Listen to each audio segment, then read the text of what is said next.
ఈరోజు మన hit TV స్టూడియోలో యాస నరసింహారెడ్డి, చౌటుప్పల్ మండలం, పెద్దకొండూరు గ్రామం.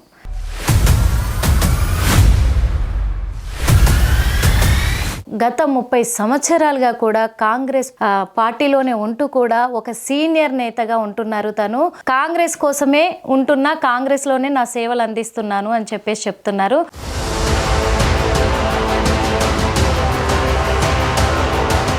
ఇప్పుడు 10 సంవత్సరాలు బీఆర్ఎస్ ప్రభుత్వం ఉంది అండ్ ప్రత్యేక తెలంగాణను తెచ్చింది కదా మన కోసము. మరి అప్పుడు కూడా మీకు బీఆర్ఎస్ లోకి కానీ బీజేపీలోకి కానీ రావాలనిపించలేదు? లేదు మేడం, ఇచ్చింది కాంగ్రెస్ పార్టీగా మేడం.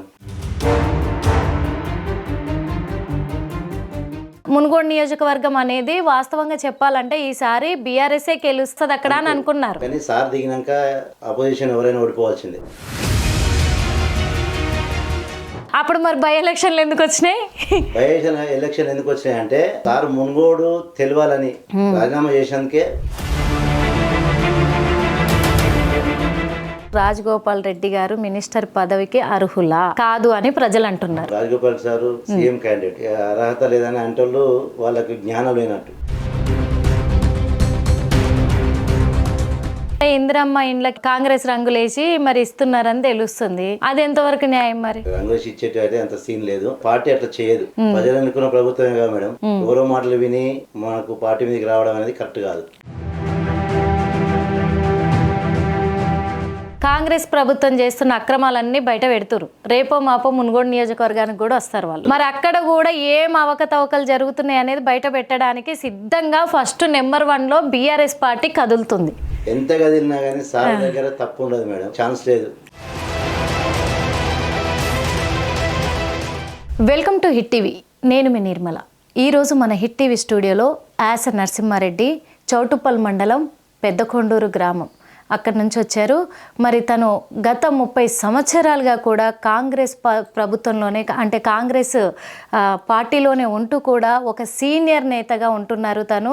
అదే కాకుండా కాంగ్రెస్ తప్ప ఇంకో పార్టీ అంటూ నాకు లేదు, కాంగ్రెస్ అంటేనే నాకు ప్రాణము, కాంగ్రెస్లోనే ఉన్నాను, అప్పటి నుంచి ఇప్పటి వరకు కూడా కాంగ్రెస్ కోసమే ఉంటున్నా, కాంగ్రెస్లోనే నా సేవలు అందిస్తున్నాను అని చెప్పేసి చెప్తున్నారు. అంతేకాకుండా ముఖ్యంగా ఏంటంటే అక్కడ మునుగోడు నియోజకవర్గంలో మనకిప్పుడు రాజగోపాల్ రెడ్డి గారు తను ఎమ్మెల్యే అని అందరికీ తెలిసిన విషయమే. కాకపోతే మా గ్రామాలు బాగుపడాలన్నా, మా సైడు రోడ్లు బాగుపడాలన్నా, ప్రజలకు మంచి జరగాలన్నా రాజగోపాల్ రెడ్డి గారికి మినిస్టర్ పదవి ఇస్తే అంత మంచి జరుగుద్ది, మా ప్రజలందరికీ కూడా తను మేలు చేస్తాడు అని చెప్పేసి మేము గట్టిగా నమ్ముతున్నాము అని చెప్పి ఈరోజు మీడియా ముఖంగా చెప్పడానికి మన ముందున్నారు. నమస్తే సార్. నమస్తే మేడం. ఎలా ఉన్నారు సార్? బాగున్నారు. అసలు ఏంటి మీరు 30 సంవత్సరాలుగా కాంగ్రెస్ ప్రభుత్వం అంటే కాంగ్రెస్ పాలనలోనే ఉన్నారు, కాంగ్రెస్ పార్టీకే అంకితం అయ్యారు అని చెప్తున్నారు. మీ ఊరు, మీ గురించి ఒకసారి చెప్పండి సార్. అది పెద్దకొండూరు గ్రామ పంచాయతీ మేడం. యాస నరసింహారెడ్డి. ఓకే, యాస నరసింహారెడ్డి. ఎన్ని సంవత్సరాలుగా మీరు ఈ 30 years అవుతుంది మేడం. 30 years. రాజశేఖర రెడ్డి ఉన్నప్పుడు కూడా అప్పటి నుంచి స్టార్ట్ అయింది. రాజశేఖర రెడ్డి గారు ఉన్నప్పటి నుంచి. ఎందుకంటే మా పెద్దనాన్న ఒక సర్పంచ్గా పోటీ చేసి ఓడిపోవడం జరిగింది కాంగ్రెస్ పార్టీలో. ఫస్ట్ స్టార్టింగ్ మా సొంత పెద్దనాన్న. మీ సొంత పెద్దనాన్న. తన ద్వారా నేను ఇదే పార్టీ మంచిగా ఉంది అంటే కాంగ్రెస్ అంటే చాలా లైక్ అన్నట్టు ఇక అది అంతే, ఇక దాంట్లో వేరే చెప్పనీకి ఉండదు, లైక్ అంతే ఇక. అంటే ఇప్పుడు మొన్నటి వరకు 10 సంవత్సరాలు బీఆర్ఎస్ ప్రభుత్వం ఉంది అంటే తెలంగాణను ప్రత్యేక తెలంగాణను తెచ్చింది కదా మన కోసము.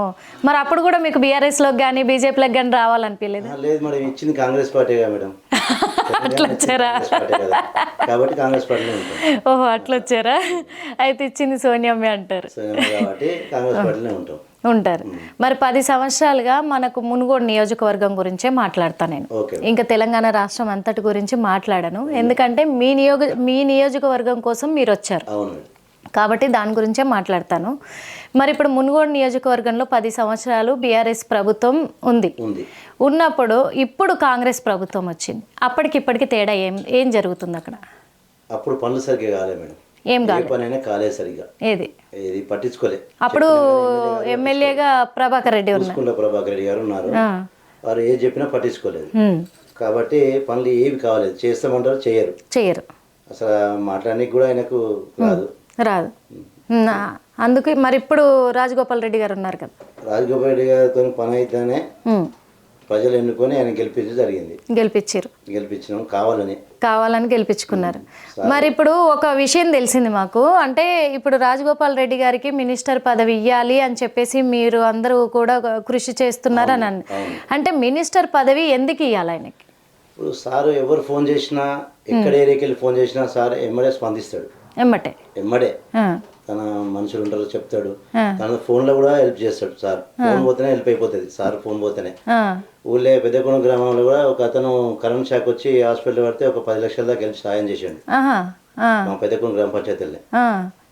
ప్రతి ఒక్కటి ఏది అడిగినా గానీ 100% అయిపోతుంది పని సార్తో చేస్తాడు. మునుగోడు మొత్తానికి కాదు, ఇంకొక కాన్సెన్స్ పోయినా గానీ సార్ పేరుంది ఉన్నది. కాబట్టి సార్కు మంత్రి పదవి ఇస్తే ఇంకొంచెం మెరుగు, ఇంకా చాలా మంచిగా అవుతుంది అన్నట్టు. అప్పుడు కూడా అసెంబ్లీ ఎలక్షన్స్ జరిగినప్పుడు కూడా ఒక 3 పేర్లు లిస్టులో పెట్టారు సీఎం పదవికి. యాక్చువల్గా చెప్పాలంటే బట్టి విక్రమార్క గారు అండ్ రేవంత్ రెడ్డి గారు, రాజగోపాల్ రెడ్డి గారు కూడా అప్పుడు లిస్టులో ఉన్నారు. ఆయన సీనియర్ మోస్ట్ కాంగ్రెస్లో, అది ఎవరికి తెలియదు ఏం కాదు, చాలా సీనియర్ మోస్టే, కాదని అనట్లేదు. అంటే ఇప్పుడు మనకు కాంగ్రెస్ ప్రభుత్వం వచ్చి 1 సంవత్సరమే అవుతుంది. సంవత్సరంలో ఏమన్నా చేశారా అక్కడ? చేసిండు. ఏం చేసి ఉంటారు? ఈ గురుకుల పాఠశాల తెచ్చిండు సార్ వల్లనే వచ్చింది. అది ఎక్కడ? సర్వేల దగ్గర. సర్వేలో కొన్ని సంవత్సరాల నుంచి ఉంది. అది కాకుండా కొత్తగా మొన్న వచ్చింది గురుకులది. సర్వేల దగ్గర ఏ ఊరు అంటారు? సర్వేల చుట్టుపక్కల గ్రామాలు నారాయణపురం ఉంది, వాయిలపల్లి అవన్నీ ఉన్నాయి. అంటే అక్కడ ఒక కొత్తగా పడిందా మళ్ళీ గురుకులం? స్టార్ట్ అయింది అంటే తన స్టార్ట్ చేసిండు సారే. ఓహో, శంకుస్థాపన జరిగిపోయింది ఆల్రెడీ. తీసుకొచ్చి ఎక్కడైనా సరే చౌటుపల్ల గురుకుల్లో కూడా హెల్ప్ చేస్తాడు. పిల్లలకు కానీ ఎవరికైనా కానీ డబ్బు సాయం అనేది ఏదైనా ఇంకా సార్. అంటే ఇప్పుడు అక్కడ చౌటుప్పల్ కానీ మునుగోడు నియోజకవర్గంలో కానీ ఇంకా పెన్షన్లు అందట్లేదు ఎవరికి. కాంగ్రెస్ ప్రభుత్వం వచ్చినాక అంతకుముందు బాగా వచ్చినాయి పెన్షన్లు అని ఉన్నాయి. మరి ఇప్పుడు ఊర్లలో అసలు అందరికి పెన్షన్లు వస్తున్నాయి అంటారా? రావట్లేదని చెప్తున్నారు జనాలు. లేదు మేడం, ఇప్పుడు పార్టీ మీద వ్యతిరేకత తేవాలని కొందరు అట్లా చెప్తున్నారు, అంతేగాని పెన్షన్స్ వస్తున్నాయి. కేవలం వ్యతిరేకత తేవాలని అంటారా? ఇప్పుడు రైతు రుణమాఫీ అన్నారు. ఎందుకంటే హైదరాబాద్ విషయం వదిలేయండి, ఎందుకంటే సిటీలో ఎవరికి తెలియదు, ఊర్ల ప్రజలకే చాలా తెలుసు. ఎందుకంటే రైతులందరూ కూడా ఊర్లలో ఉన్నోళ్ళే. ముఖ్యంగా మునుగోడు నియోజకవర్గం అనేది వాస్తవంగా చెప్పాలంటే ఈసారి బీఆర్ఎస్ఏ గెలుస్తుంది, బీఆర్ఎస్ ప్రభుత్వమే వస్తుంది అక్కడ అని అనుకున్నారు. అవునా కాదా? అనుకున్నారు. కానీ సార్ దిగినాక అపోజిషన్ ఎవరైనా ఓడిపోవాల్సిందే అంటారా? అప్పుడు మరి బై ఎలక్షన్లు ఎందుకు వచ్చినాయి? ఎలక్షన్ ఎందుకు వచ్చినాయి అంటే సార్ మునుగోడు తెలియాలని రాజీనామా చేసేందుకే మునుగోడు ఏందని తెలిసిపోయింది జనాలకు. రాష్ట్రం కాకుండా కేంద్రం కూడా తెలిసిపోయింది మునుగోడు అనేది. అప్పటిదాకా ఎవరు తెలియదు మునుగోడు. సార్ వల్లనే కొన్ని పనులు అయినాయి. అప్పుడు సీసీ రోడ్లు కానీ సార్ రాజీనామా చేసినాక సీసీ రోడ్లు కానీ ఏదైనా సరే సార్ రాజీనామా తర్వాతనే అయినాయి. అంతవరదాకా ఎవరు చేయలే, దాని గురించి ఆలోచించాలి. అప్పటిదాకా అంటే ఆయన రాజీనామా చేసిన తర్వాత అప్పుడు పదవిలో ఉండడు కదా, మరి అప్పుడు బీఆర్ఎస్ ప్రభుత్వం కదా వచ్చింది. అప్పుడు బీఆర్ఎస్ ప్రభుత్వం చేసిన అపాయింట్మెంట్ ఇవ్వలే కదా, ఎందుకంటే సార్ మాట్లాడితే ఎదుటోళ్ళకు ఛాన్స్ ఉండదు కాబట్టి అపాయింట్మెంట్ ఇస్తే భయపడరు వాళ్ళు. రాజగోపాల్ సార్కి అపాయింట్మెంట్ ఇవ్వాలంటే ఇవ్వలే వాళ్ళు. బీఆర్ఎస్ పార్టీ నాయకులు ఇవ్వలేదు, రానేరు. అంటే ఆయనకు తట్టుకోలేరు సార్ మాట్లాడితే. మరి ఇప్పుడు ఎందుకు అసలు రుణమాఫీలు కూడా, రైతుల రుణమాఫీలు కూడా అక్కడ మునుగోడు నియోజకవర్గంలో కేవలము 30% వరకే అయ్యింది, ఇంకా 70% మిగిలిపోయి ఉన్నారు. 50,000 లోన్ తీసుకున్న వాళ్ళకు కూడా ఇంకా రుణమాఫీలు కాలేదు. మరి ఈ విషయంలో రాజగోపాల్ రెడ్డి గారు అసలు ఎలా స్పందిస్తున్నారు? చేస్తున్నాడు మేడం, అందరికైనా చెప్తున్నా మేడం, పార్టీ నుంచి వ్యతిరేక కావాలని చెప్పేసి వాళ్ళు కాలేదు అంటున్నారు. మీ పెద్దకొండూరు గ్రామంలో ఎంతమందికి అయి ఉంటాయి? అందరికైనా మేడం, అందరికైనా 1, 2 అట్లా కాకపోవచ్చు, ప్రతి ఒక్కరికైనా. ఈ డబుల్ బెడ్రూమ్ల ఇండ్ల ముచ్చట ఏందన్న అక్కడ ఊర్లలో? డబుల్ బెడ్రూమ్స్ కూడా ఇస్తున్నారు. ఎందుకంటే ఇందిరమ్మ ఇండ్ల కింద మళ్ళీ రంగులేసి కాంగ్రెస్ రంగులేసి మరి ఇస్తున్నారని తెలుస్తుంది. అది ఎంతవరకు న్యాయం? మరి అట్లా ఏం చేయరు మేడం, అట్లా చేసేటి ఏం లేవు. రంగులేసి ఇచ్చేటి అయితే అంత సీన్ లేదు. ఇంకోటి ఏంటంటే పార్టీ అట్లా చేయదు. కాంగ్రెస్ ప్రభుత్వం అనేది అట్లా చేయదు, ఏదైనా కరెక్ట్ చేస్తుంది. కరెక్ట్ చేస్తుంది అంటారు. పాత వీటికి చేసి అట్లా ఉండదు, ఇచ్చేది ఇస్తుంది అంతే, ఇక లేట్ అయినా ఇస్తుంది. కానీ తొందర పడతారు, సంవత్సరం కాలం ఇంకా ఉంది. ప్రజలు అనుకున్న ప్రభుత్వమే కదా మేడం, కాబట్టి వెయిట్ చేయాలి. ఇంత తొందరపడి ఏం చేసినా వాళ్ళకే నష్టం. ఎవరో మాటలు విని మనకు పార్టీ మీదకి రావడం అనేది కరెక్ట్ కాదు. ఇప్పుడు మరి సర్పంచ్ ఎలక్షన్లు రాబోతున్నాయి తొందరలో. మరి పెద్దకొండూరు తరఫు నుంచి మరి నరసింహారెడ్డి గారు పాల్గొంటున్నారా, అంటే పోటీ చేయబోతున్నారా సర్పంచ్? ఎట్లా చెప్తే అట్లా, మీ సార్ రాజగోపాల్ రెడ్డి గారు ఎట్లా చెప్తే అట్లా నిలబడే అవకాశం ఉందా? మరి ఇంకెవరైనా పోటీకి ఉన్నారా లేకపోతే ఎట్లా? ఎందుకంటే మరి మీ ఊర్లో ఎక్కువ ఏ పార్టీకి ఉంది? కాంగ్రెస్ పార్టీకే ఉంటుంది ఇప్పుడైతే. అంటే నేను విన్నంత వరకు పెద్దకొండూరులో బీఆర్ఎస్ పార్టీది ఎక్కువ హవా నడుస్తుంటుంది, కాంగ్రెస్ పార్టీకి గెలవడం కష్టం అంటున్నారు ఆడ సర్పంచ్గా. మరి మీరు ఎట్లా పోటీ చేద్దాం అనుకుంటున్నారు? అసలు ఏంటంటే రాజగోపాల్ సార్ ఉండు కదా, కష్టం అనేది ఉండదు. సార్ వల్ల అన్నీ అవుతాయి. ఒక హామీ ఇవ్వబడుతుండు అంటే గెలిచిపోతాడు. అంటే కాంగ్రెస్ గెలుస్తుంది అనుకుంటారా పెద్దకొండూరులో? గెలుస్తుంది గ్యారంటీగా. మీకు ఆ నమ్మకం ఉంది? ఉంది మేడం. ఎందుకంటే ఉన్నంత వరకు కూడా మరి ముఖ్యంగా ఇంకా నేను అడగదలుచుకున్నది ఏంటంటే, అసలు రాజగోపాల్ రెడ్డి గారు మినిస్టర్ పదవికి అర్హులా కాదు అని ప్రజలు అంటున్నారు. లేదు madam, CM candidate madam Rajagopal sir, CM candidate. అర్హత లేదని అంటే వాళ్ళకి జ్ఞానం లేనట్టే. 100% అర్హత ఉంది కాబట్టే మంత్రి పదవి ఇవ్వాలని ఈరోజు మీ స్టూడియోకి రావడం జరిగింది. మంత్రి పదవి కోసం కొట్లాడుతున్నారు. ఎంతవరకైనా పోరాడతారు? ఎంతవరకైనా పోతారు. ఇక రాజగోపాల్ రెడ్డి గారికి మంత్రి పదవి కావాలి, కంపల్సరీ కావాలని. ఇప్పుడు ఆ మంత్రి పదవి కోసం మీరందరూ ఏమన్నా సీఎం గారిని కలిసే అవకాశాలు ఉన్నాయా? చూస్తాం మేడం, ఇంకొక 1 వీక్ దాకా చూసి సార్ని కలుస్తాం, రేవంత్ రెడ్డి గారిని కలుస్తాం, కంపల్సరీ మా సీఎం గారిని కలుస్తాం. మంత్రి పదవి దక్కించుకుంటారంటారు? కంపల్సరీ సార్కి దక్కాలంతే. ఇంకా ఎందుకంటే ఇప్పుడు మామూలుగా ఉన్నప్పుడు ఎంత పనిచేస్తుండు సార్. మంత్రి అయితే తెలంగాణ స్టేట్ కాదు, బయట వీటికి కూడా అంత మంచి చేస్తాడు సార్.